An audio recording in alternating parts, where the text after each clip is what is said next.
TV 20 Kannada ವಾಹಿನಿಗೆ ಸ್ವಾಗತ. ಬೆಂಗಳೂರಲ್ಲಿ ಬಿಎಂಟಿಸಿಯ ಮತ್ತೊಂದು ಅವಾಂತರ ನಡೆದಿದೆ. ನಿಯಂತ್ರಣ ತಪ್ಪಿ ಬಸ್ ನಂದಿನಿ ಪಾರ್ಲರ್ಗೆ ನುಗ್ಗಿದೆ. ಶಂಕರ್ನಾಗ್ ಬಸ್ ನಿಲ್ದಾಣದ ಬಳಿ ಘಟನೆ ಜರುಗಿದ್ದು ಯಾವುದೇ ಪ್ರಾಣಾಪಾಯ ಸಂಭವಿಸಿಲ್ಲ. ಶಂಕರ್ನಾಗ್ ಬಸ್ ನಿಲ್ದಾಣದಿಂದ ಮೆಜೆಸ್ಟಿಕ್ ಹೋಗ್ತಾ ಇದ್ದ ಬಸ್ ಬ್ರೇಕ್ ಫೇಲ್ಯೂರ್ ಆಗಿ ಅಂಗಡಿ ಒಳಗೆ ನುಗ್ಗಿದೆ. ಪದೇ ಪದೇ ಈ ರೀತಿಯ ಅವಘಡ ನಡೀತಾ ಇದ್ದು ಪ್ರಯಾಣಿಕರು ಕೂಡ ಭಯಭೀತರಾಗಿದ್ದಾರೆ. ಕನ್ನಡಿಗರ ಮೆಚ್ಚಿನ ನಿಮ್ಮ ಟಿವಿ 20 ಕನ್ನಡ ವಾಹಿನಿ ಇದೀಗ ಟಿವಿಯಲ್ಲಿ ಲಭ್ಯ.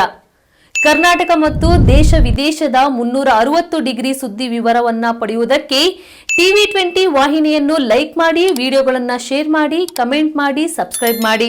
HCN ಕೇಬಲ್ 842 ನಂಬರ್ನಲ್ಲಿ ಹುಕ್ಕೇರಿ ತಾಲೂಕು ಹಾಗೂ ಸಂಕೇಶ್ವರದ ಸುತ್ತಮುತ್ತಲಿನ ಹಳ್ಳಿಗಳಲ್ಲಿ ಲಭ್ಯ.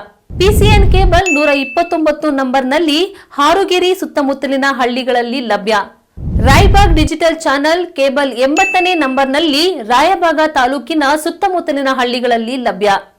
UDCN ಕೇಬಲ್ ನೆಟ್ವರ್ಕ್ ಉಗಾರ ಸುತ್ತಮುತ್ತಲಿನ ಹಳ್ಳಿಗಳಲ್ಲಿ ನಿಮ್ಮ ಟಿವಿ 20 ಕನ್ನಡ ವಾಹಿನಿಯೂ ಲಭ್ಯ.